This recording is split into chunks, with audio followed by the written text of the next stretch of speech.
Ladies and gentlemen, boys and girls, children of all ages, degenerates. Oh, come on, I got to stop there.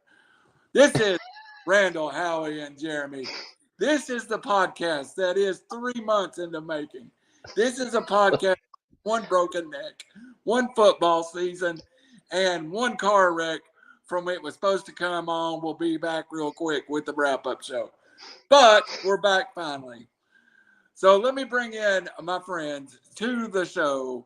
First, one of the voices from the sideline of the Fife Red Devils, 6-time state champion since 2015, I think it is. That is Jermey Johnson. What's going on, buddy? Hey guys, not much. Running the roads right now. I feel like a wrestler back in the territory days here lately. It's one town, one day, next in the car and on to the next one. I tune in, or I look in on Facebook every now and then, and you'll be somewhere in Mississippi, then you're somewhere in Georgia, and then you're somewhere in Alabama. I actually commented one time, Jeremy must be getting booked by Nick Goulas because he's got you all over the place. That's right. That's right. Hey, look, I had to order a Jim Cornette burger towel so I could eat while I'm on the road, But I could only imagine what that was like, considering what I've been doing. Sometimes I forget which I get my hotel room from the previous 2 days mixed up with the one I'm at. It's fun. It's good times. Jeremy, bringing you one refreshing drink after another one in the soda world. Go ahead and plug who you work for. I don't think it would matter. Yeah, well, I'm working on my 28th year with Coca-Cola. Uh, you know, been doing it a long time. I think I was 20. Well, I'll turn 50 this year, so I've been doing it for a while. And You're old. yeah, I know, right? But I got the best job in the world. I work for our training department, so I get to meet all our fine employees throughout the Southeast and have a little bit of a part in their success. So, no complaints. A lot of travel here, especially this year, but I love my job. I love my company. That is United Coca-Cola Bottling Company United, headquarters out of Birmingham, Alabama. All right, you had to throw that Alabama stuff in there, so I understand. Roll Saban. Hey, well, let me go ahead and add Chattanooga, which I was there yesterday. Chattanooga, Tennessee, the world's first bottler of Coca-Cola, is also a part of our company. So, Chattanooga, Tennessee. All right. Now, not so successful like me, probably for a little poorer. The plant manager of Town, USA. The man with the JC shirt on. Howie Chaney. What's up, Howie? Hey guys, how's it going? Talking about my shirt, Lazy Book and Jim Cornette. I love it. Right there. Well, you know what, guys? I've been getting a lot of Lazy Book in here lately by all the federations that's going on right now, but we won't talk about current stuff. So, I've been watching WWE. I love the Bloodline story. It's the best thing. It's the best thing going right now. Can I add that have not for the past couple years been the least bit interested in watching WWE programming. I'll follow it, but this has gotten me to turn the TV on and to watch a little more than I used to. So it's really, they got some good stuff going on. Yeah. Well, I'm taking a break from my friend that's been through that last 8 weeks, and I had it on. I was like, I'm gonna do this podcast without it. So I hope my doctor's not watching, but if she is, I'm sorry. I'm sorry. hey, back to the bloodline real quick. If you take Sami Zayn out of that bloodline, it's nowhere near as good. No, I agree completely. If you take Sami Zayn out, it's the Shield 2.0. Yeah. All right. Yep. What we're here for tonight is to finally wrap up the tag team wrestling extravaganza. We've been through every territory throughout the country. Jeremy found his list. I didn't find mine, but I think I'm still cruising. There's a lot. There's a lot. There's one team that moved up majorly in the last few months. I think I have one team in my top 5 that you're going to have lower, but I think we both agree they're probably the best young team out there. A little foreshadowing. So let's start. Howie, we'll turn it over to you. You host these things, and me and Jeremy kind of go back and forth between it. And, I think I'm just happy hearing myself talk for a change. Been a while. We started this journey back several months ago. Randy called me one morning when I was at work, and I said, hey, let me run something by you real quick. He's like, what is it? I said, I got a buddy I sat beside at all the 5 basketball games that he's got a special Coca-Cola pencil that he uses for every game. He's a big wrestling fan. I said, what if y'all two do a wrestling show? And Randy fell in love with it. And so, hey, I had to defend it a little bit today. One of my sports guys was like, why do you love wrestling? It's not, they use the F word, which I don't. And I mean, if you want me to defend why I love pro wrestling, then you need to go back to the 15th century and Japanese theater, live art and stuff. Man, these guys are actors and stuntmen and screenwriters and politicians, and it's great. And does it take the ability to suspend belief a little bit? It does, but I love pro wrestling. I love it and still do. Still, hey, I'll use the F word. It's fun. It's fun. Yeah. It's still real, damn it. Well, I mean, that's why we watch it. I mean, look, we all have our own, things that we do to enjoy, to relax, to unplug. I think anybody, if they're really honest with themselves, if they watched wrestling as a kid, they connected with that in some way. Now, some people suppress it, but we're not.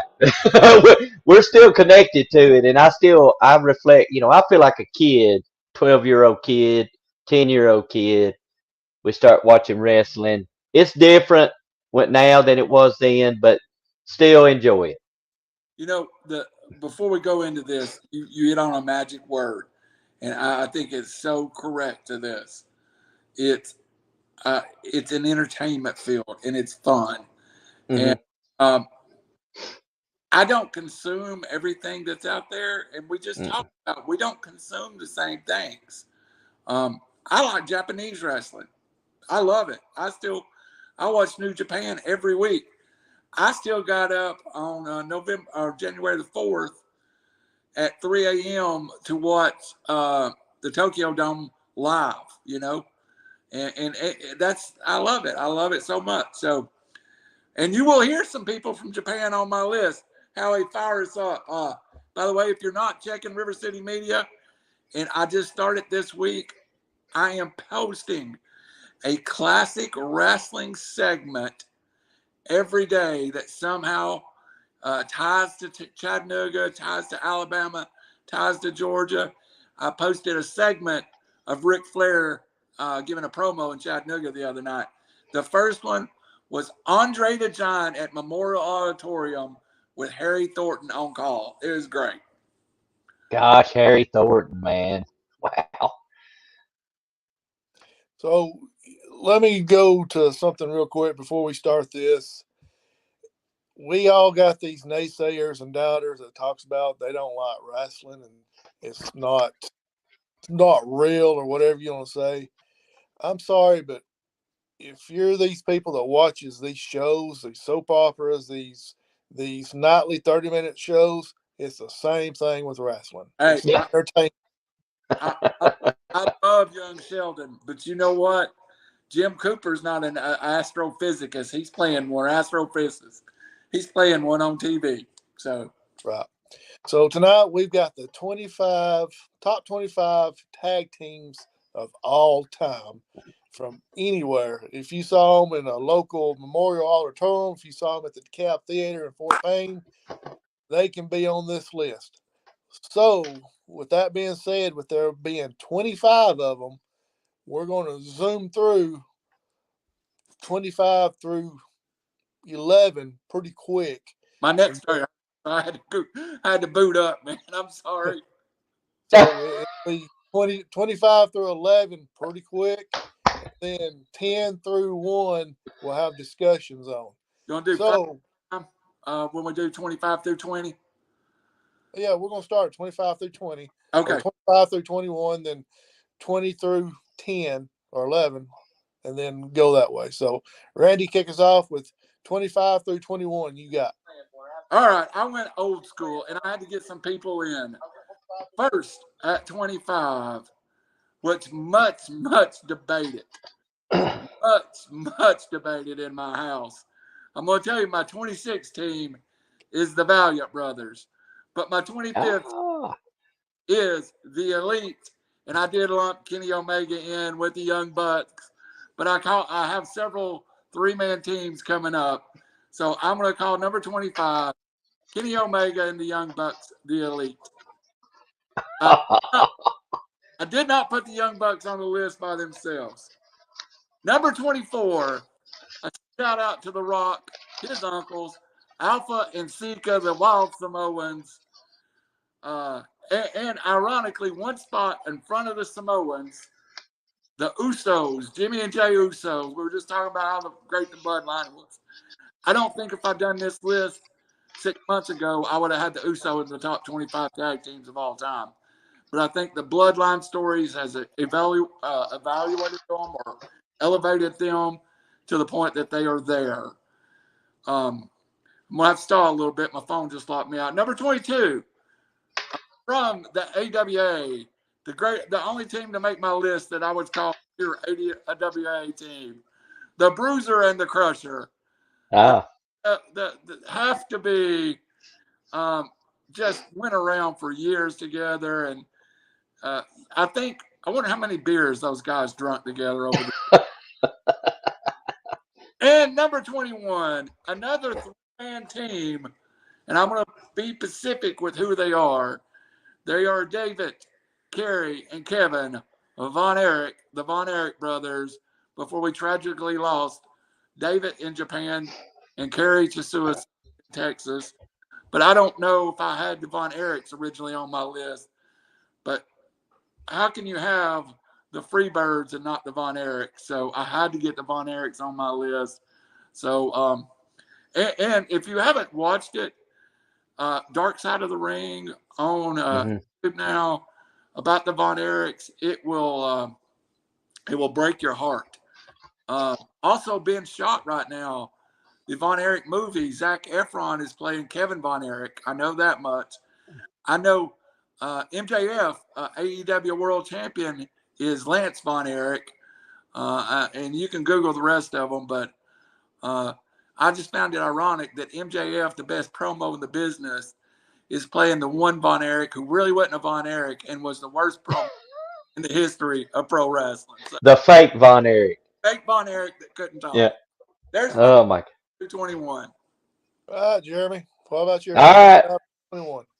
So my history with wrestling and Randall's is a little different. So we're gonna see you'll be able to detect a little generational things there, since he's way older than me. I But got on a neck brace, and I wouldn't swear at the pin.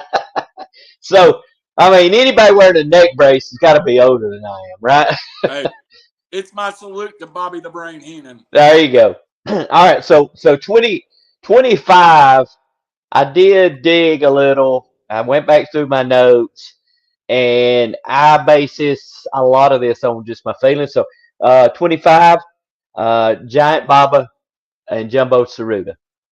Probably 24, Bam Bam Terry Gordy, Dr. Death Steve Williams. Probably should have had them higher. 23, Harlem Heat.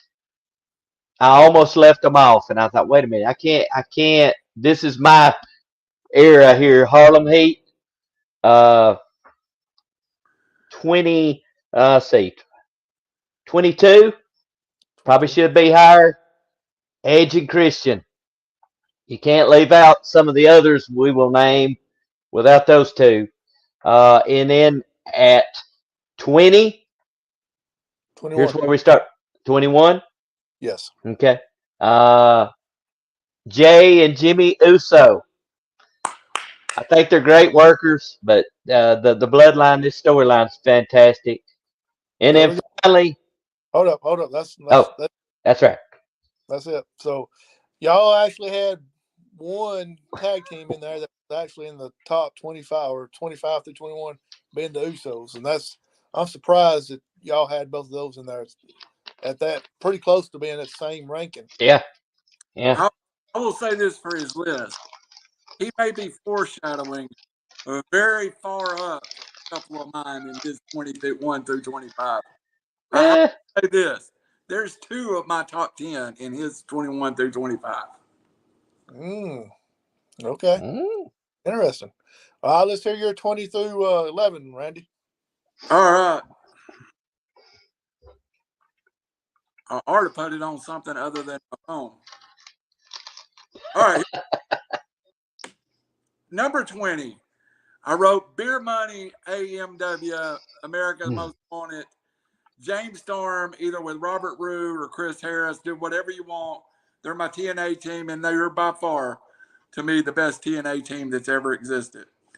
Here's one that I feel like I've got way too low, but I'm going to justify it by saying there's a lot of good teams in front of them. Number 19, Rick and Scott Steiner, the Steiner brothers. Wow. 18. Honestly, this could be number 1 for me because it's my favorite old-time wrestler besides Ric Flair. And y'all know I've talked about it 1,000 times. I love Terry Funk. Terry Funk is crazy. Terry Funk probably had a neck brace on at 56 too. Number is the Funks. Number 17, from the land of Japan, Terry Bam Bam Gordy, Dr. Death Steve Williams, the Miracle Violence Connection. Right in front of them. I actually debated who comes first. Bruiser Brody and Stan Hansen from the land of the rising sun at number 16. All right. From the WWE, from the Vince McMahon line, a member of DX, the New Age Outlaws. And if anybody's ever watched me do a show, knows I come on with stealing the Road Dogg Jesse James's line. At 14, and I didn't know how to put this, I put Horseman. Let's say Horseman as in Arn and Tully, Ole and Arn. There was different inversions of this tag team segment of the Horsemen, but mainly we know Tully and Arn. And I remember I tore everybody up because I didn't have them very high in my WCW and WWE ranking. But when you put what they did in both places together, they are one of the elite teams of all time. I think we're underestimating how good Ole and Arn was together for a long period of time. At number 13, this almost feels like injustice to me. At number 13. Whoa. Before you even say, how's it injustice to you? Because you're the one that made the list. Yeah, you put them there. I was mad at myself. Kevin Nash, Scott Hall, the Outsiders. Not a long run as a tag team, but what they did in those few years with the New World Order was revolutionary. Mm-hmm. Really changed the face of the business. If they had been together, to answer your question, Howie, 10 years, they would be in that top 3 or 4 teams because in a 3 or 4 year period, Kevin Nash and Scott Hall really dominated the world of wrestling.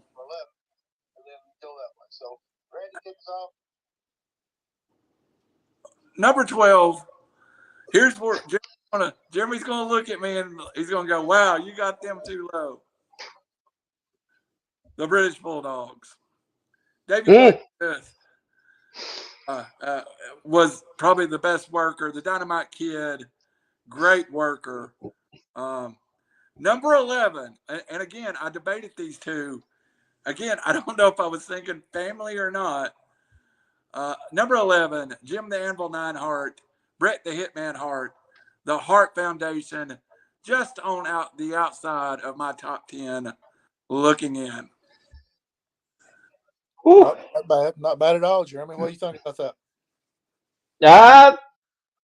A few surprises, but yeah, not a bad. I don't think you can go wrong on any of these, but I'm probably lower on a couple of the WWE guys, WWF guys, than you are, because I was a WCW guy. I've always talked about me being a WCW guy.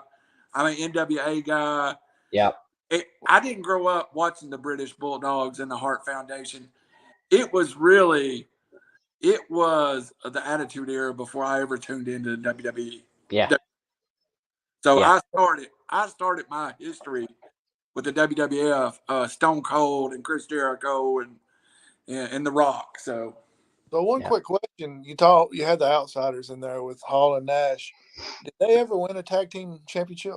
Yeah, they held for that first run when Hogan was the first world champion. So that they held all 3 world titles. Yeah, because Hall and Nash was probably about 2 years.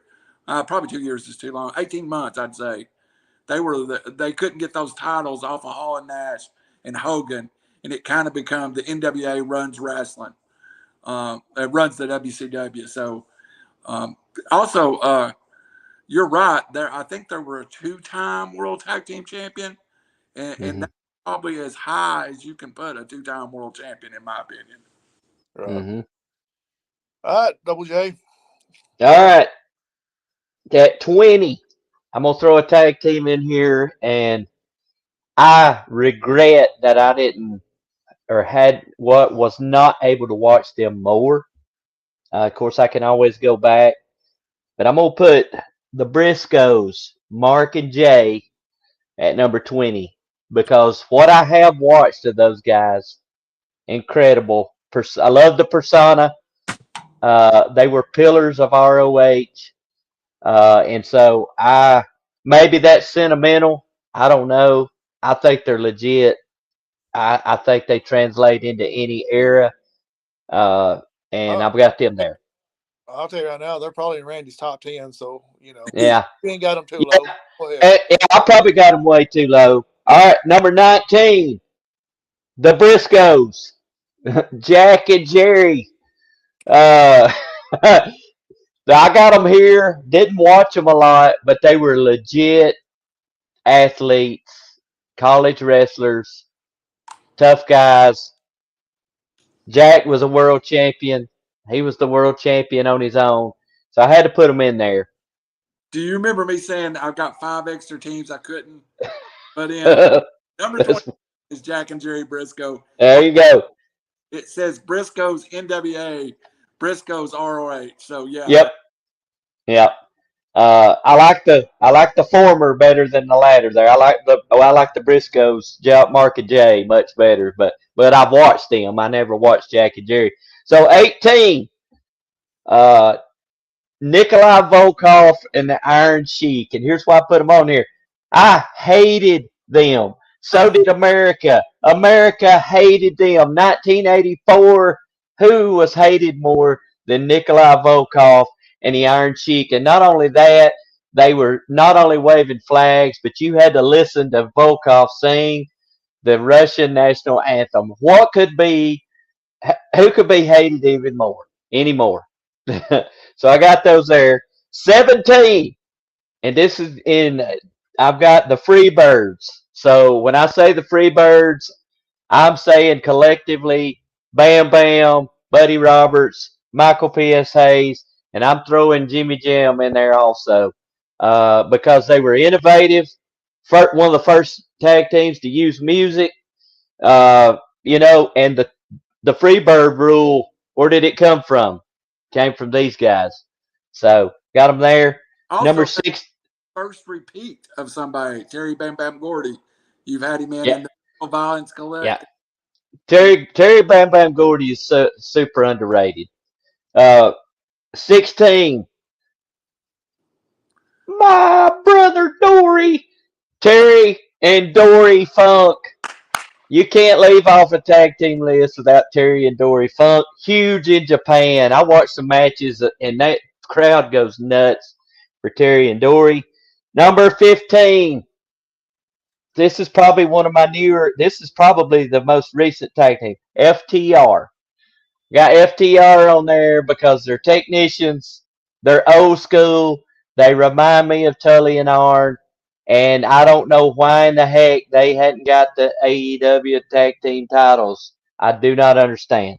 That All right. Number 14.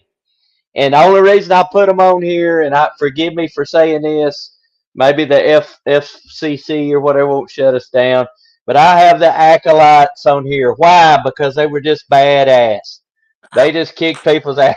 I had to have Ron Simmons, and I had to have Farouk and Bradshaw on here. So, number 13, lower than you thought, British Bulldogs. well, they are. Davey Boy Smith, Dynamite Kid, Tom Billington was way ahead of his time and the things they did. Number 12, another hated group, Ivan and Nikita Koloff. Why did I have them on there? Because they were Russians and we hated them. And I just thought Nikita Koloff was scary when I was when I was young. The squashing the leg. Yeah. Shatoita! Ivan.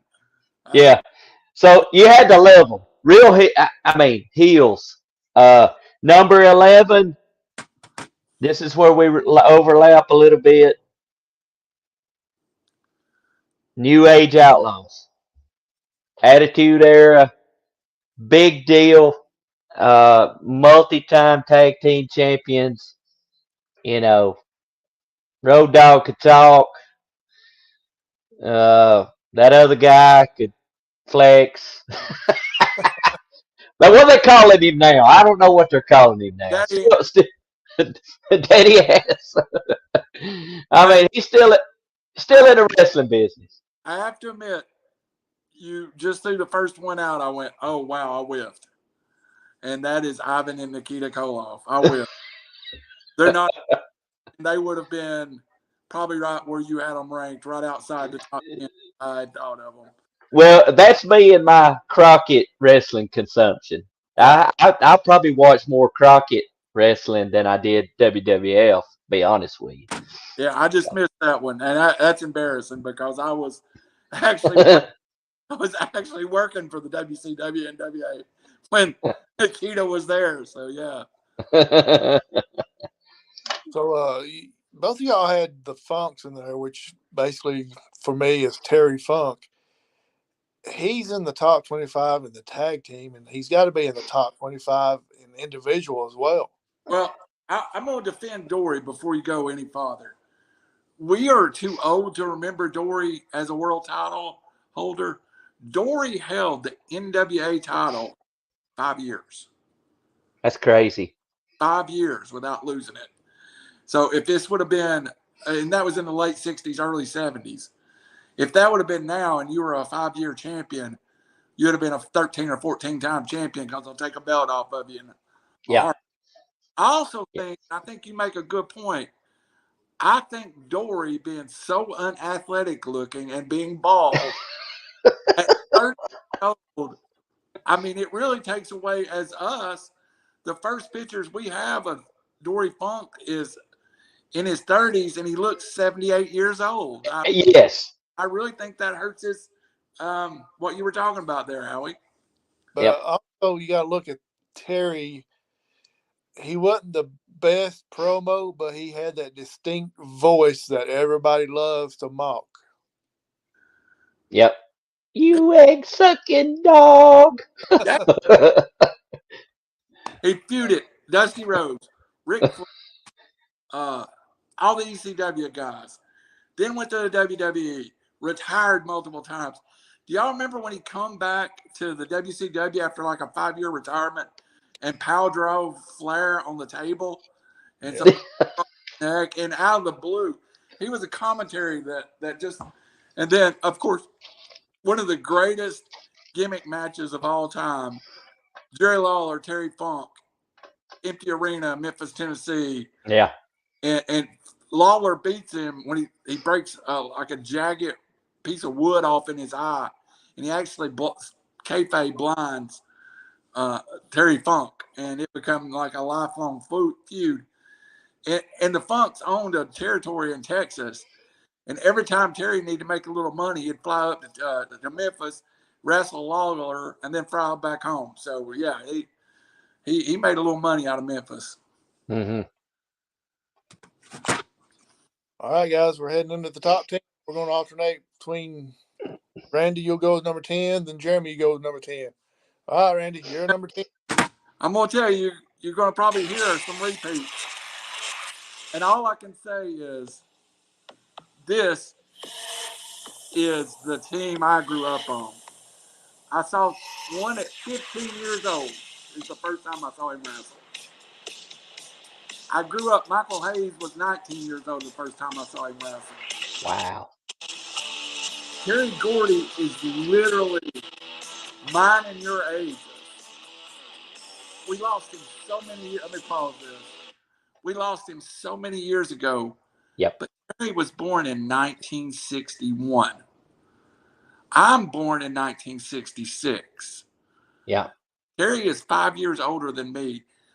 I was in elementary school, and he was already wrestling main events down in Mississippi against Ernie Ladd. By the time Jerry Jarrett, who just died recently, when they went to Memphis, they said that Terry Gordy was over there, and Terry Gordy's 6'4", 300 pounds already. And he goes up to Michael Hayes and says, "How old is he?" And Michael Hayes says, "He's 21. Said Jerry Jarrett never questioned. Terry Gordy was 15 years old. Yeah. It's nuts. Nuts, man. I will tell you, and I got, just sidebar just a minute, I've got to spend some time with Terry. He lived here in Chattanooga. You can almost Mm-hmm. see his house out the front of my house. I actually got to go to see Leonard Skinner's reunion tour with Terry Gordy. And it's Wow. been one of the biggest treats I've ever seen. Terry went up and tried to get us backstage, and when they wouldn't let him backstage, he's going, "I'm a freaking free bird, and you won't let me backstage." But Terry was a great guy. Rest Wow. in peace. Um, his body, I know all the stories and stuff. His body wore out on him. And it was sad to see him in the WWE. Thanks to Michael Hayes for getting him up there to make some paychecks as what they call him, the executioner. The executioner. Yeah. But if you saw that Terry Gordy and you saw the Terry Gordy I did at the Memorial Auditorium in 1977, so he might have been 16, turned 15, turning 16. Wasn't the same person. So I love Wow. Freebirds. I hate it. Our boy JC hates the Michael Hayes, Jimmy Garvin of it. But I gotta admit, for the time and in the '90s, it was okay. They feuded Yeah. in Night Express. So my number 10, the Fabulous Freebirds. All right. Jeremy, you're number 10. So my number 10 is I'm sure Randall's gonna have them somewhere on his top 10. I would think so. But my number 10 is Matt and Jeff, the Hardys, at Absolutely. number 10. Um, I don't think you can think of tag team wrestling, recent tag team wrestling in the last 20 years without thinking about Matt and Jeff in their different iterations.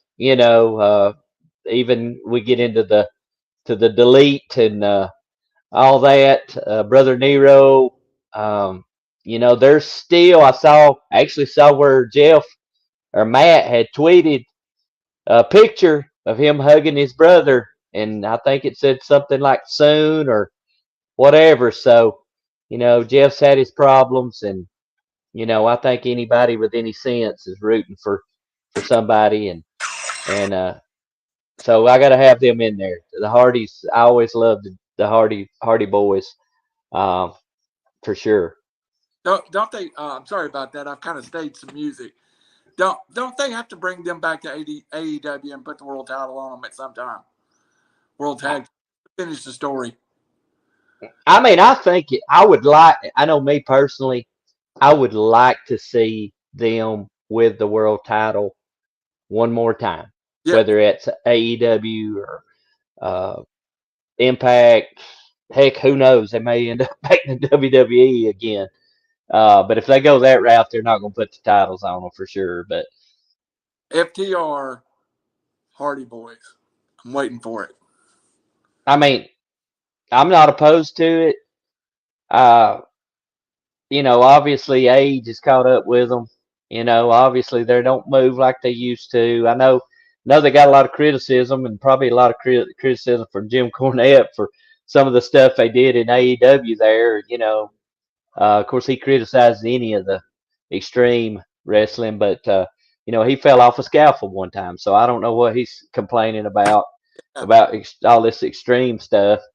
But yeah, Hardy Boys like to see one more little short run for them. I think Jim will admit that he was behind the Montreal screw jobs now, which it exposed the business more than anything in the history of the business. So, uh, Yeah, a little grief over that one. yeah. All right, Jeremy, go ahead. You're number 9. All right, my number 9. Man, I struggle with some of these. I gotta put Robert Gibson and Ricky Morton, the Rock and Roll Express, in at number 9. Was there any bigger babyface team than these two in the history of wrestling? I'm not sure.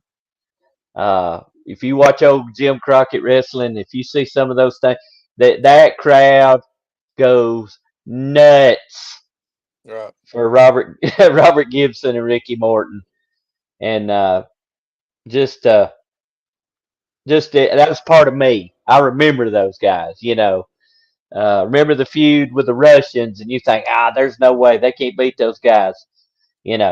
Tully Yeah. and Arn.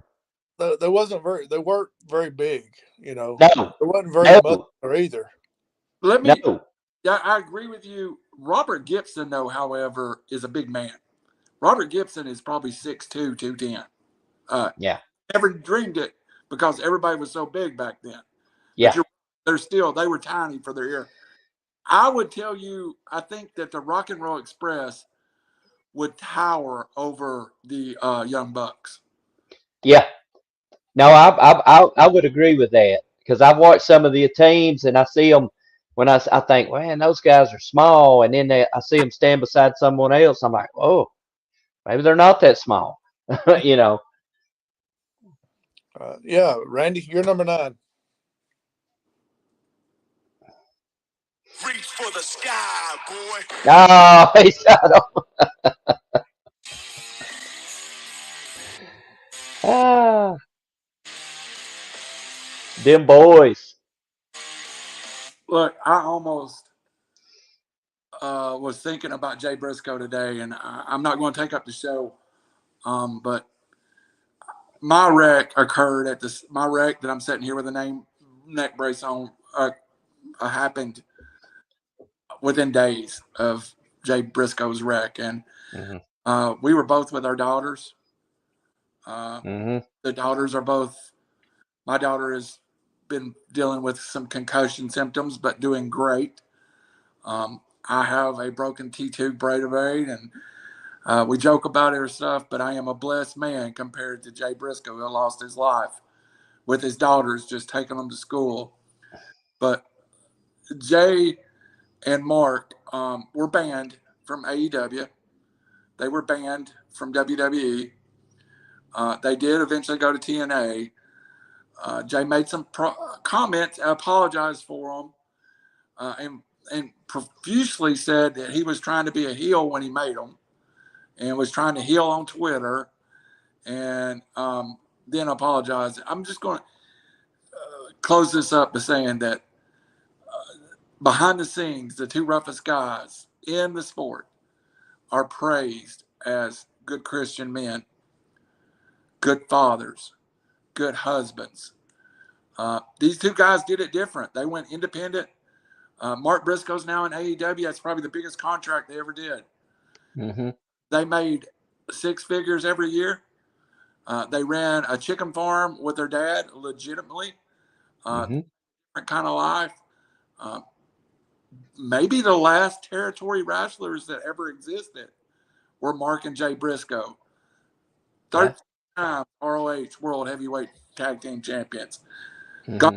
Jay Briscoe, don't want to bring this down, but I think about Jay Briscoe often with what we went through, very similar. Just taking your daughter to school, just getting your kids home. Take time, hug your kids, man. Yeah. There's a great lesson in what happened to Jay Briscoe. Yeah. And I want to share one thing that they did say about him in his eulogy. And Mark Briscoe shared it. He said they were walking through the cemetery and looked over, and some guy was taking number 2 right there in the cemetery, and it was early in the morning. And he said he looked at him and went, "Good morning." He goes, "No, I'm just over here taking a dump." So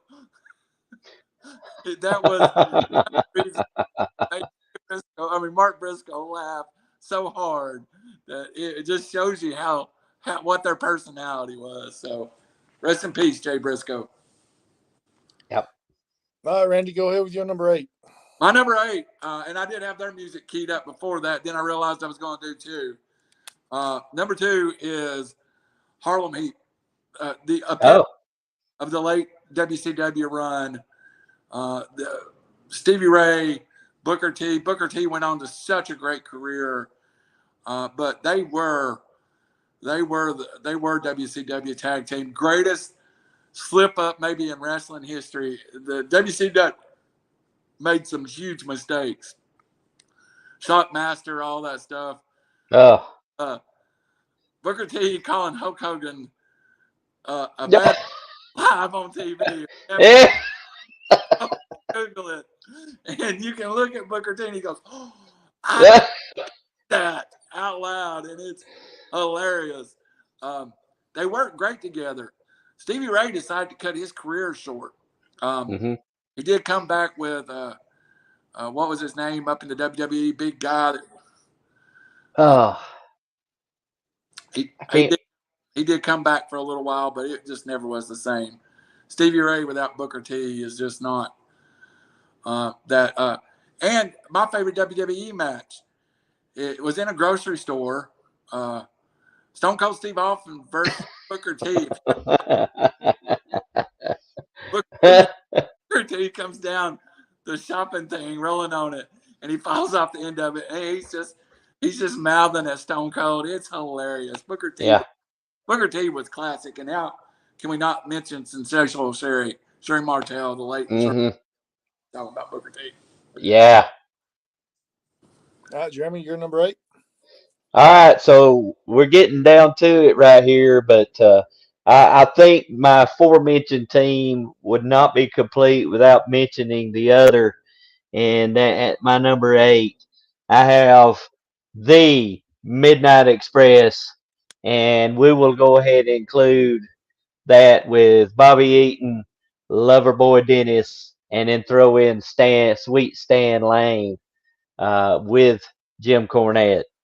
Of course, you had your technician, Bobby Eaton, and you had probably the best heel manager to ever walk. He's still playing the heel. My God, he's still playing the heel right now. And one of the most despicable beings that you could have, and he knew how to play it well. But these guys with the Rock and Roll Express, I mean, is it not tag team magic?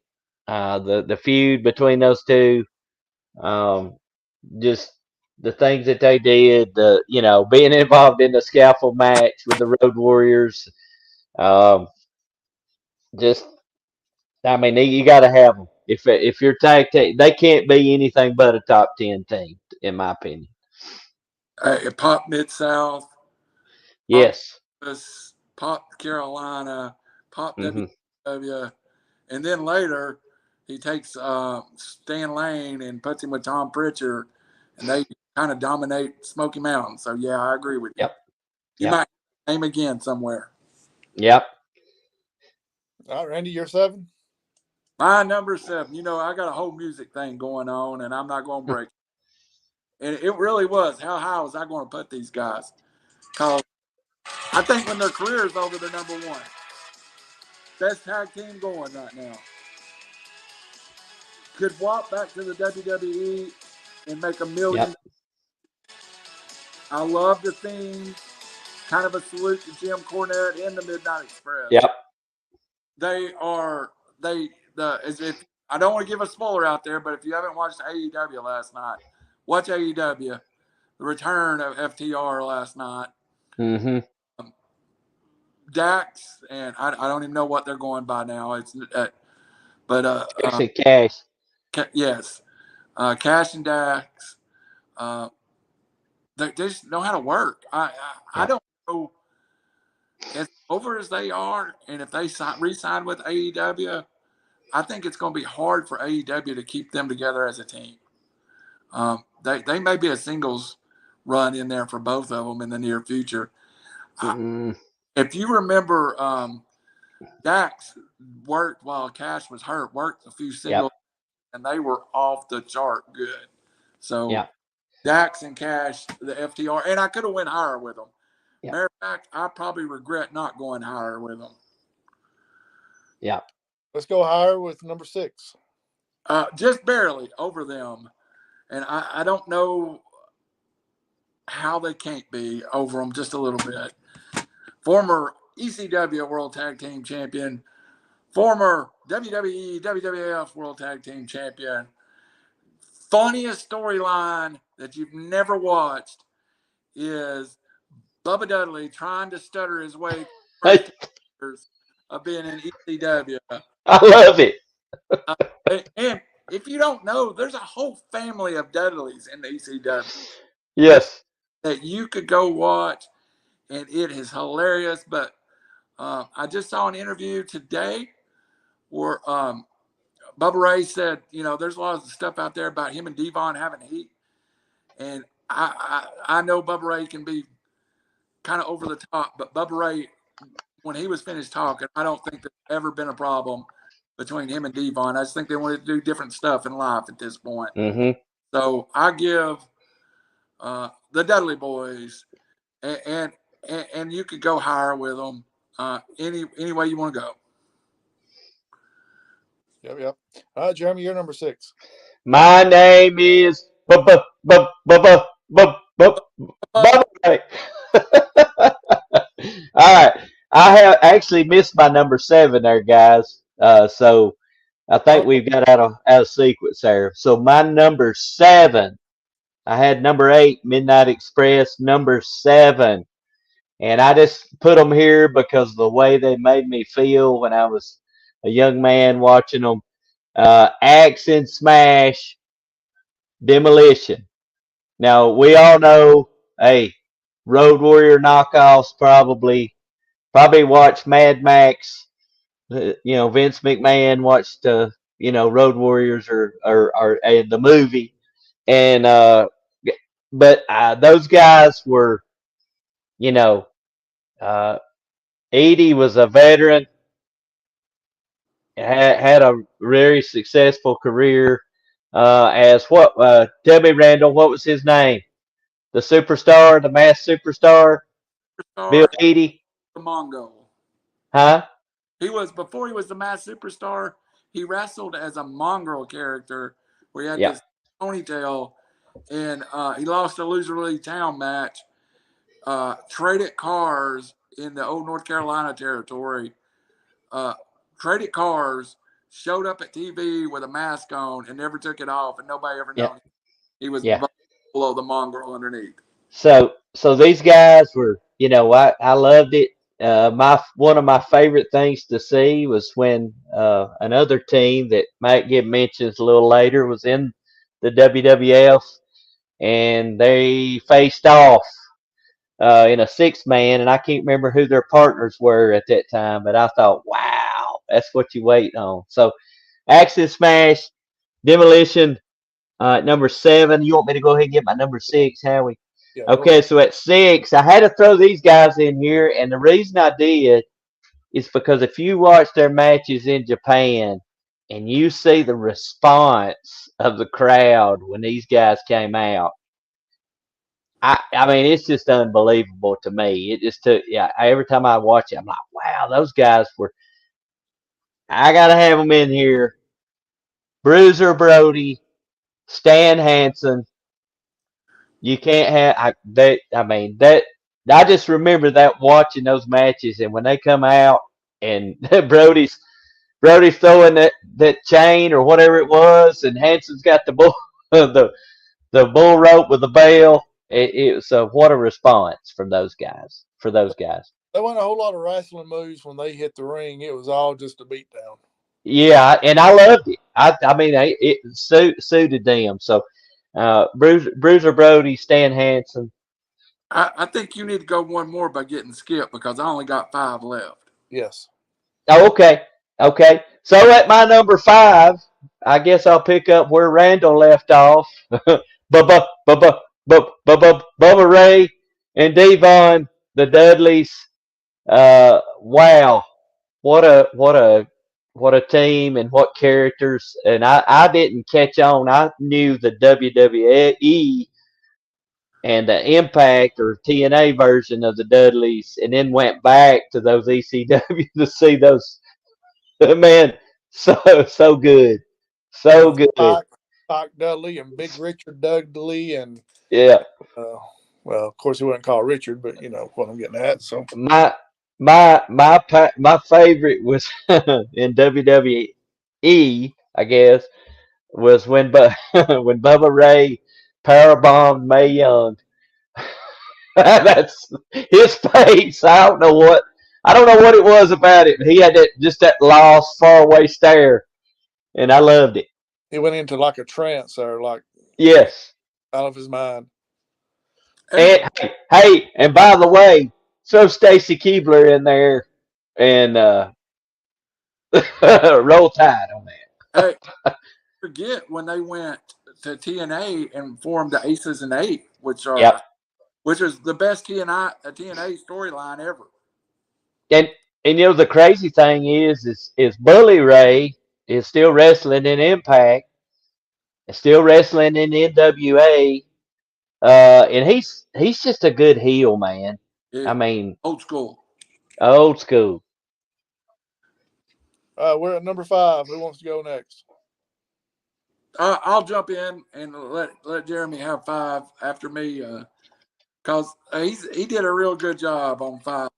My 5 already he's talked about is Matt and Jeff, the Hardy Boys, and you're going to see me talk a lot about the WWE series of ladder matches and table matches, and so far we've saw 2 teams already that was involved in that, and I'm feeling we're going to see a 3rd team here pretty soon, but Bubba Ray, the Dudleys, the Hardys, they just revolutionized tag team wrestling. And Matt and Jeff almost had that Rock and Roll Express, following among the girls. So, and Hardy's married to Reby Scott. What more can I say? But not the biggest Hardy Boys fan because most of their career happened in that period. I really didn't like the WWE. But the storyline with Jeff Hardy and The Undertaker, where they kind of make Jeff Hardy, is just classic wrestling storytelling, and I just loved it. So number 5 for me is Matt and Jeff, the Hardy Boys, and you know what, Jeff, get Jeff clean, get Jeff back. Let's have one. Yeah. Let's have one more. And probably one of the best WrestleMania pops is when they made a surprise entrance into the ladder match. Yes. And everybody thought it was going to be New Day, and it was Hardys. Yeah. I love that. That's one of my favorites. Yeah. All right, Jeremy, you're number, where are we at? 5? 4. 4 for me. Because I already had the Dudleys at number 5. All right, go ahead. Number 4. All right, so Randall dumped on them a little bit.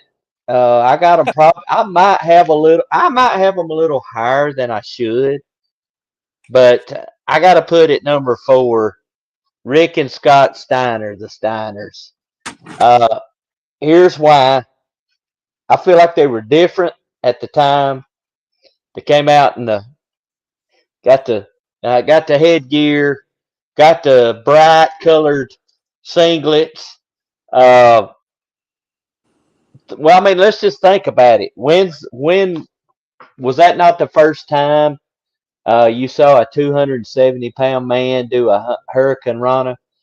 Uh, you know, They were, you're right. It's a Frankensteiner, right? So I think it should still be called that. But the Steiner line, just physicality. Uh, I just like the act. One of the matches I remember watching and I enjoyed was the Steiners versus Harlem Heat for the WCW World Titles at Road Wild or whatever that was in Sturgis. Yeah. So those guys, maybe they're not as didn't have the length of career that some of the others have, but maybe one of the best WCW tag teams there was for sure. And how could you not love the dog face gremlin? The dog face gremlin, legit tough guy. Nobody want to mess with Rick Steiner. So I'm going to make one comment. This is probably the only time I let personal get into it. oh boy, One of the two Steiner brothers I cannot stand on a personal level, and I'll give you a guess who it is. Scott. He's a best friend, but I've been around enough to know he probably deserved to be higher on the list. But yeah, there's some stuff that's happened with him and other wrestlers that just ain't been right. So I probably punished him a little bit. Yeah. None of my business, but Well, and he's not very good at math, so yeah. Yep. Where are we at? Randy, Number you at 4? And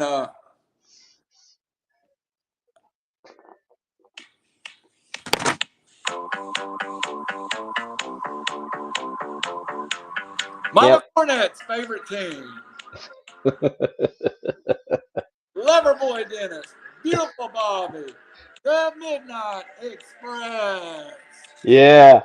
Hey, and With the best entrance music to me of any tag team. if we've talked about the Midnight Express. I know the feud with the Rock and Roll Express is legendary. 1984, I posted on RiverCity-Media the second day that I was doing a classic wrestling clip of a day. The Midnight Express versus Magnum TA and Mr. Wrestling #2. I saw it. They could go in there and work with anybody. The two highest rated Crockett NWA picture TV shows on Sunday night when it was on at 6:05 was Ric Flair versus Flying Brian and Ric Flair versus Bobby Eaton. Best match I have personally ever seen. The best match, and it'll be on RiverCity-Media at some point, I've ever seen in my life.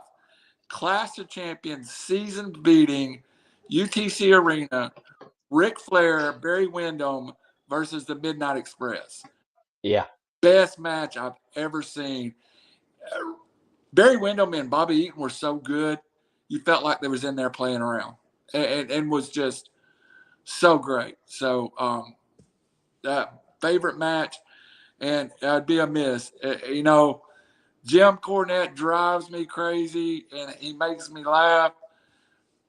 Bobby Heenan, probably the best wrestling manager, and I'm not sure that Jim Cornette at number 2. I mean, he's that good. So Right. number 4 is the Midnight Express for me. Wow. Well, I can't really argue. Oh, I'm sorry. Go ahead, Jeremy. No, go ahead. I can't really argue that. I mean, I think we love Jim Cornette because he would be like our neighbors close by because of the way he does stuff. The way, listening to that podcast, he makes references to stuff that we grew up knowing about. Oh yeah, Mm-hmm. Andy Griffin Right. show, and Aunt Lola saying this, and Mama Cornette saying that, and I don't know about y'all, but my family, especially my dad, he didn't know nobody's name for nothing, so he just called him whatever he thought. And Cornette too, he'll change their name on the fly. well, what is Kenny Omega? Twinkle Toes. Twinkle Yeah. Toes, Kenny Olivier. Kenny Olivia. Yeah. So, all right, where are we at? Number 3. Mm-hmm. 3 for both of you. Go ahead, Jeremy. Okay. We referenced this when we were doing one of the other tag team countdowns, and the reason I've got this team so high is because they appeared in 2 different lists, and so I've got a specific version of this team that I want to talk about, even though there were another version, but I'm not going to say 4 horsemen, but I'm saying number 3, Tully Blanchard, Arn Anderson, and then switch over to WWF, otherwise known as the Brainbusters. Do it. They're horsemen. Yeah, yes, but the reason I've got they held the titles in the NWA, they held the titles in the WWF, and to me, if we talked about FTR, when I see FTR, I think about Tully and Arn. This again, I'm gonna say it again. I said it on that other time, the other broadcast or other podcast. The slingshot suplex to me is one of the best moves in wrestling, and if I see it from anybody, I pop. I don't know why, but I love it. So, technicians, heels. Arn is probably one of the best talkers to be in wrestling, in my opinion. And not to mention Tully wasn't bad on the mic either. They got overshadowed by the Nature Boy, but those 2 guys could talk. Both of them could really talk. All right, Randy, play your music for number 3. You're gonna play so much music. You're gonna have us kicked off here. I ain't really got no music for that one. This one, I'm going to pose for those of you with flash photography. Oh, wow.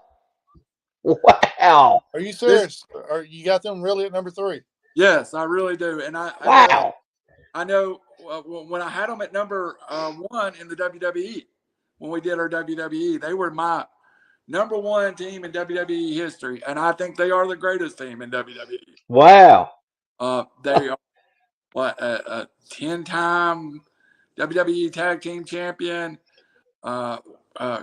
Edge is a 10 or 11-time World Heavyweight Champion. Christian is a 4 or 5-time World Heavyweight Champion. And they are the one team. I hate it so bad, but now I look, I respected them. And this wasn't a short run. This was 7 or 8 years of them being together. They go back to the Brood with Gangrel. They feuded parties for years after years. And I think a lot of people thought when Ed started his singles career that it was just a tag team guy, and in no way thought, he was going to be what Edge is, which Edge is, a top 10 solo wrestler. Christian has had a great solo career. Yeah. Again, I reference the best matches in WWE history: tables, ladders, and chairs. The Hardys versus the Dudleys versus Edge and Christian. Yep. All 3 teams are in my top 7. Mm-hmm. So I agree with Jeremy because I think on the earlier podcast, the Brood was mentioned. He said that's the best entrance of any tag team, and I think you said that. If you didn't, you should have. So I say because I think the Brood entrance was one of the best entrances of any tag team there was, especially with that music when it started playing. Well, they I need to th- that stage and bring it in for Cody Rhodes so he'll quit, so he can start coming up without them cranking him from the floor. Because the yeah, Brits rise up. I think did I say that talking about Edge when he wrestled on his own and they had the Brood entrance and Yeah, I have, yeah. yeah, yeah, I think that's when it stuck it because yeah, I think so. You're right. I mean, Uh, Edge and uh, Chris are still going.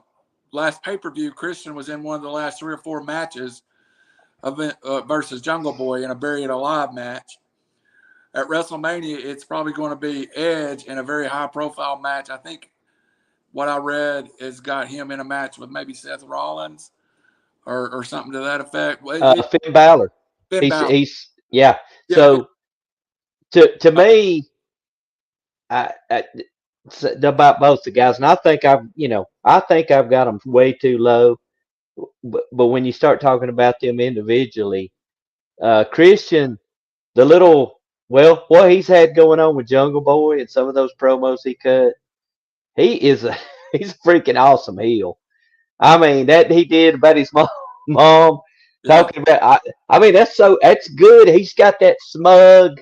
He wears the turtlenecks a lot, and it just makes him look like. And so still wrestling. Both those guys had injuries, and I'm able to come back. And I'm gonna tell you, I love Edge. For me, as singles wise, if I think back, he may be he's probably one of my top 5 favorites. Now, whether he's greatest or not, I just loved his entrance, both of them. The Brood, his entrance now, I just like him, and I really would love to see him have a title on him again, before his career's over.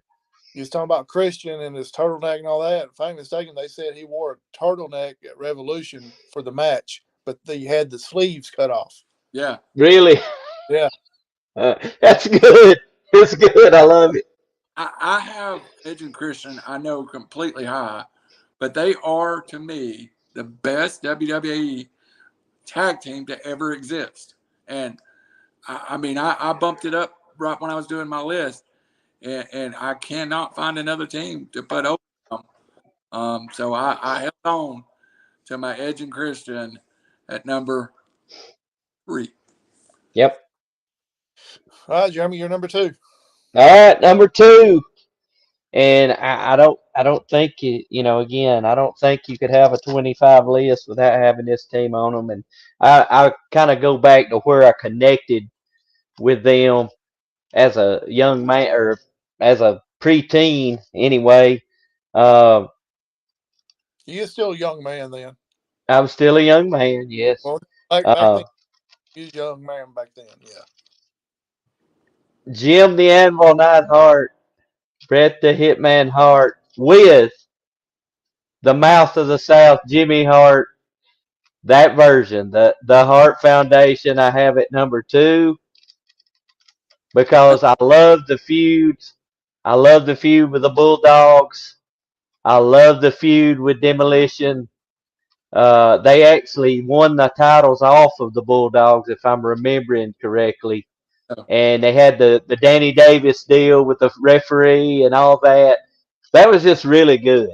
And those guys, Brett being the wrestler, Anvil being kind of the muscle, and the that laugh, dude, and you pair them with Jimmy Hart.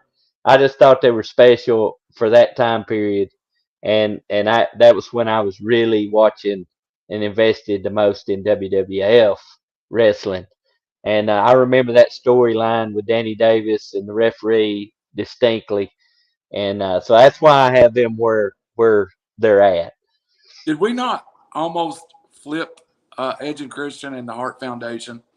I mean, uh, and that's I mean that's your number 1 team, versus my number one team. And I've Number two. got Edge and Christian Yeah. around 12, 13. Oh yeah. I had the Hart Foundation around 13. I think I think I think you maybe well. I had Edge and Christian at 22. Okay, yeah. Actually, I had them way lower than they should be in retrospect. But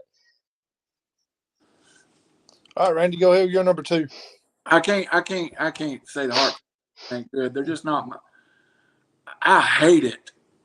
That storyline with Danny Davis. I hate it. well, I did too. That's why I loved it though, because you wanted to.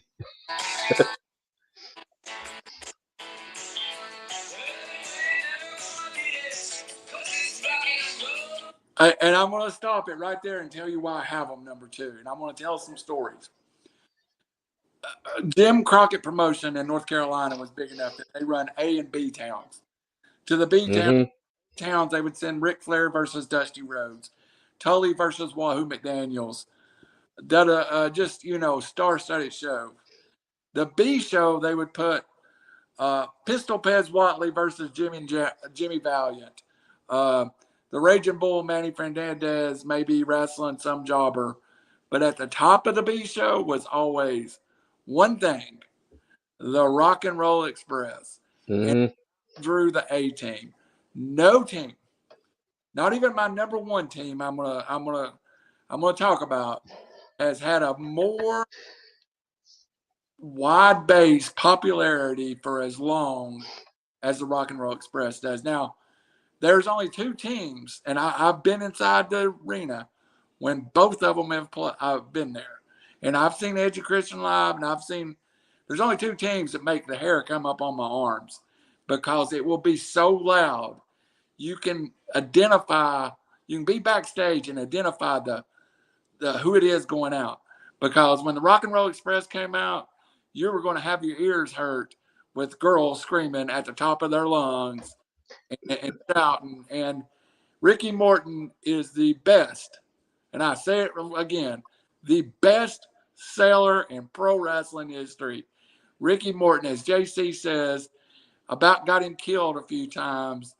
He would look at people in the front row and Dennis Condrey would be stomping on him, and he'd put his hands on the row, and he'd reach out to the front row, and he would mouth, "Help me." And he said that he said that Jim Cornette knew that it was going to be a long night for him. So I think the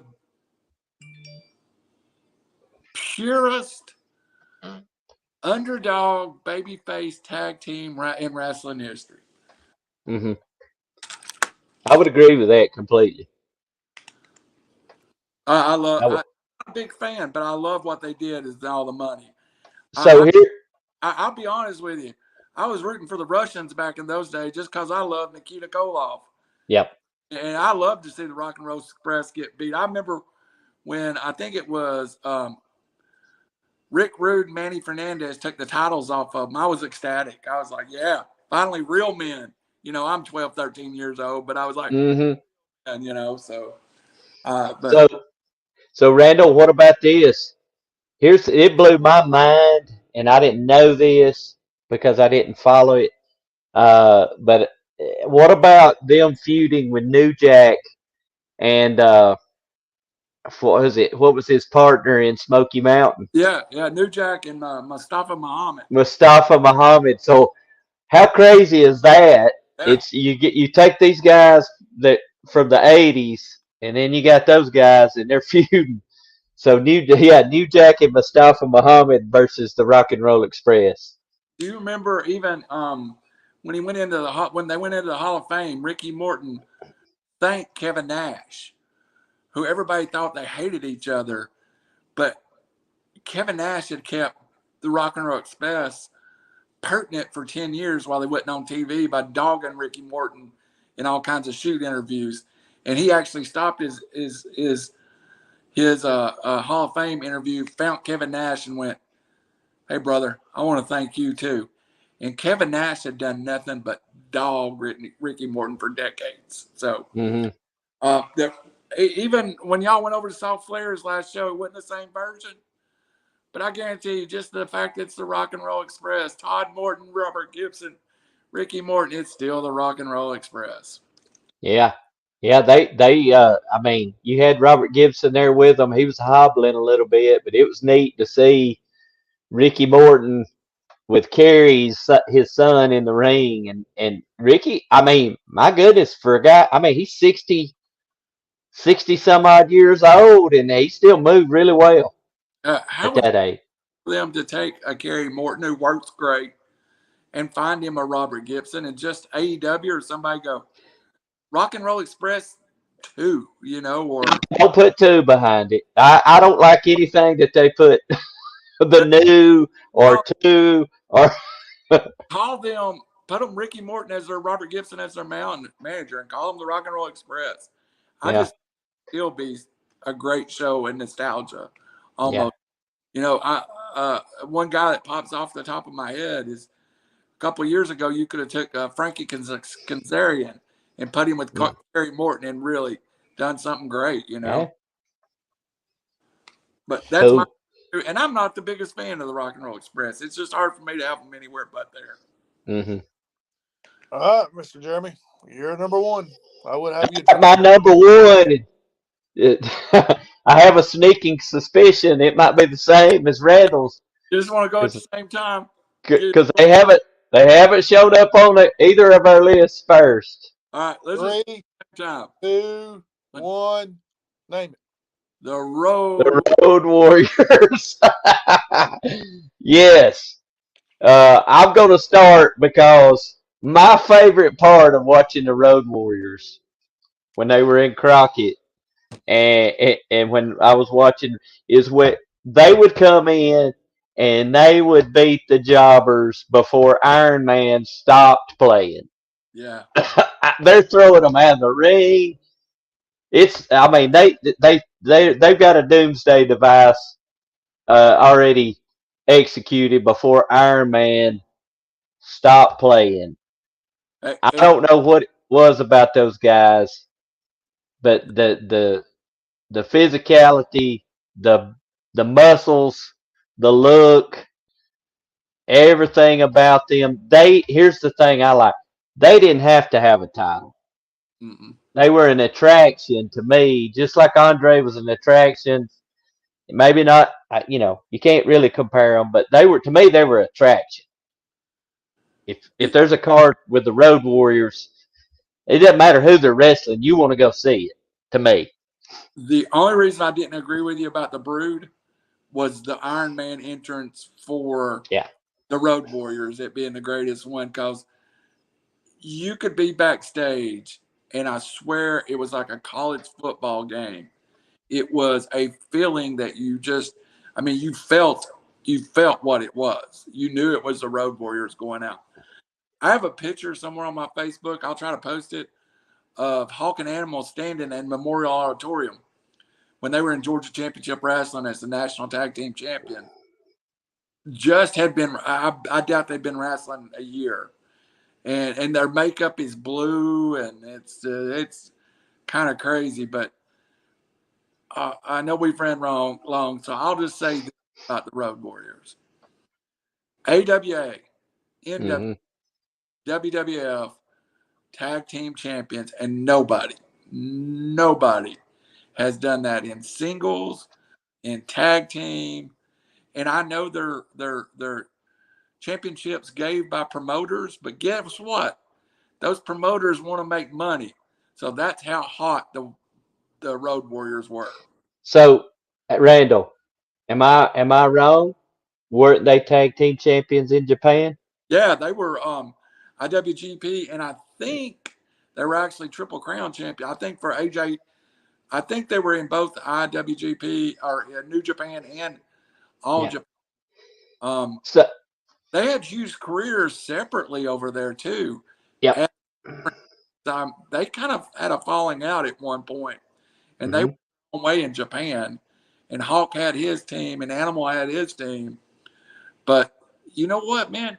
Here's the story was always told, that in the late 80s, early 90s, they were paid $10,000 a week, tax-free, to go to Japan. Woo. Half $2 a year for being in Japan. That's unreal. You're right. They've everything, and God bless them. We've lost them both Yeah. now. You know, Hawks. It was earlier and more tragic. Joe Animal, we got to see kind of a little grace in his 60, and after his son had played in the NFL, and you know, Yep. it just You know, you look at those guys and the thought of them, they're both gone. Because when you see them, you think that they're invincible. yeah, Yeah, yeah. both of them.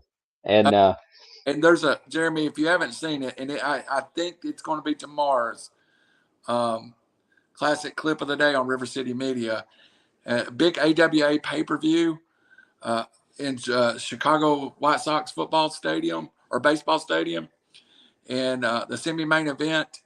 The main event was Rick Martel versus Stan Hansen for the AWA championship. mm, The one underneath that semi-main event was the Road Warriors versus the classic Freebirds, Michael Hayes, Terry Gorey, and Buddy Roberts. And it's not one that everybody looks at and goes, it's a great match, because it's not. I just like watching both of them entrance into the yeah, I don't really care about the match. Give me the first 5 minutes before they ever touch each other, and I've had a good time. yeah, no doubt, no doubt. That's just one of those that I couldn't. I had a feeling once we got in the top 10, I thought we're gonna have the same number one, Yeah. for sure. But they just one of those things, man. That I like the version, even when they had the stupid Rocco thing going on in the WWF. I didn't mind it either. Sonny, Legion of Doom. They become the Legion of Doom with Sonny in the WWF. Hey, Hmm. be remiss. I want all y'all's opinion. I put Jim Cornette in the Midnight Express on the face of this. WWE, do the right thing. We've done lost Bobby Eaton. Put Sweet Stan. Put Dennis Condrey, who cannot speak because of those cancer. Put Jimmy Cornette in the WWE Hall of Fame. They're by far Yep. the best tag team not in your Hall of Fame. And if you're going to have a Hall of Fame, put the Midnight Express to it. For God's sake, let's do it before we lose Jim Cornette, because as high strung as his ass is, we could lose him any day. He may have a stroke or a heart attack. Yeah, for real. Let me But ask you guys about one tag team that y'all didn't, either one of you didn't mention. Y'all probably laugh at me when I say it, but it is a tag team that I really enjoyed watching. That was Killer Bees. oh, whew, It's a good tag team. They just jobbed so much on TV back in the 80s yeah, that it makes it hard. And you almost get like, oh, they lost all the time. I come close to putting another AWA team in there. And I mean, really, it was probably the one it's probably the two best individuals besides the Killer Bees. The Killer Bees being a tag team, but this was a put together. But the last AWA tag team champion was Jerry Lawler and Bill Dundee. hmm, Uh, and that's a monster team right there to me. And also from the AWA, you had a team that was together for a couple years, and Kurt Hennig and Scott Hall. yeah, Hard that's not to true. put. So uh, So let me throw another one since we're talking AWA. Has a certain WWE Hall of Famer uh, was a part of that team. The Heartbreak Kid, Shawn Michaels, and Marty Jannetty, the Midnight Rockers. owned 2/3 of the thing we're talking about. The Road Warriors with and I don't know why they're not held higher. I don't. And I guess a little bit of it's just Marty Jannetty being so crazy. Yeah, And he is. he is made some statements. But do you know they almost went to Crockett as the Midnight Express before they ever broke away as from each other? Is Vince fired? I can't remember if he might have fired Shawn Michaels and somebody was working for Crockett and was like, just call Dusty. He'll give you $100,000 to come down there. And they called Dusty, and he was like, yeah, come on down, but we ain't got a lot for you right now. So, that could have been a team if they'd have went to the Crockett at that point that could have also redone the Road Warriors. We held them all, but Marty Jannetty's he's creepier than a creep. So I don't. The one I think you mentioned the biggest regret I have on my list, and that's Ivan and Nikita. I didn't even think about them. Yeah. So, well, Howie, we've went long, so I'm not going to be doing the football free agency. I might get on tomorrow night and do it, but I'll yell at you.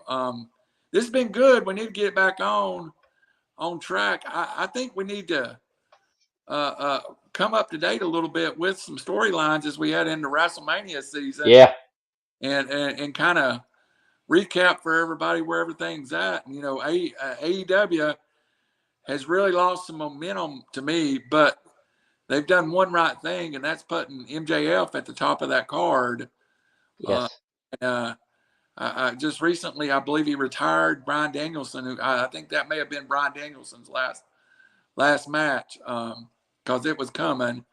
CM Punk's left. They're kind of a void in AEW. And credit to Chris Jericho that's really let himself go down the card and is just kind of putting over some young talent. So, yeah, credit to Chris. Everybody tries to say that Chris is he's latching on whoever's hot, but I don't necessarily see that. I think his him working with those guys actually enhances them. Well, and we've got to talk about and folks are not remembering Cody Rhodes was being booed out of AEW arenas. Yes. Oh, he is probably the biggest draw in the WWE.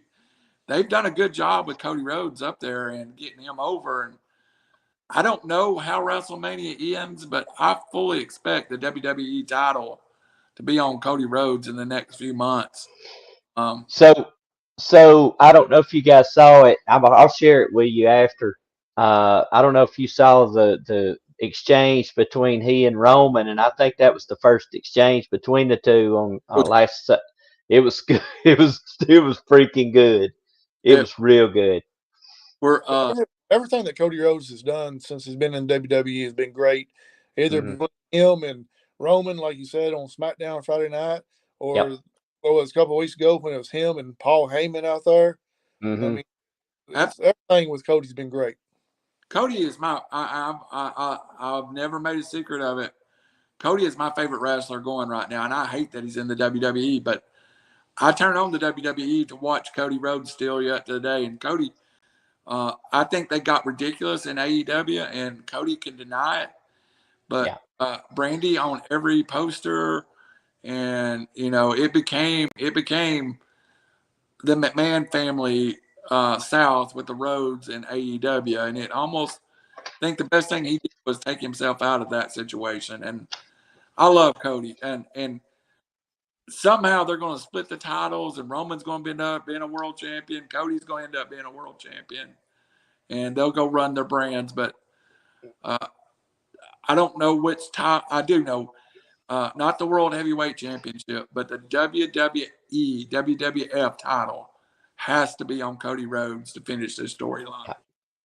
I think there's got to be something right there because I think I like Roman with the title.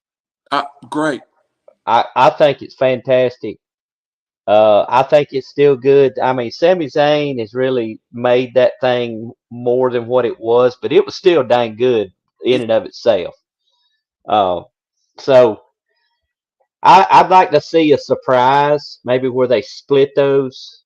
Yeah. If Sami Zayn hadn't came out there and did some of those promos, you wouldn't have Andre Usi there as your nameplate either. No. This is the best.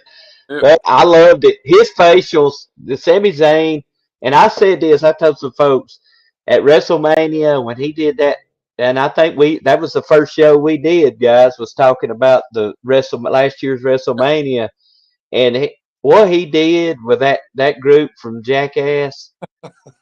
Everybody dumped on it. I said, this guy's awesome because he made that work. He made that whole thing work. And I loved him then The because he took something that you could look at and say was garbage, a garbage assignment, and he made it good and entertaining. Was it 15 years ago? He was under a mask and they wouldn't let him talk. Yeah. El Generico, yes. Yeah. Wouldn't let him talk because his French accent was so bad. Hey, so look, think about this. One of the best things that he can talk, but his facial expressions are gold. I mean, and just think they had years ago he was under a mask. They have to be careful with him. They cannot bury him. Mm-mm. Get that Daniel Bryant blowback where they had to put Daniel in the main event. But You heard it here first. Him and Kevin Owens will be tag team champions coming out. Yes, I believe that. Sami Zayn, most popular wrestler in the world right now. Yeah. Well, and Kevin Owens has been consistent throughout his career in WWE because the work he did last year with Stone Cold, fantastic. He made Steve Austin look like a world champion. Yes. So let's next. We're gonna be a little loosey goosey, folks. We'll try to be on next week and do something, but we all have a lot going on right now. But the goal is to get back until football season of being on. Let's make a goal to be on every 2 weeks, guys. You think we can do that? I think so. Every 2 weeks, Howie, does that sound good to you? I'm good whenever. All right. For Randall Cunningham, I'm the guy in the neck brace. For Jermey Johnson, he's the guy with the new jewelry. By the way, Coach Paul Benefield, Hall of Fame, congratulations. Well deserved. Well deserved. A little late, to be honest.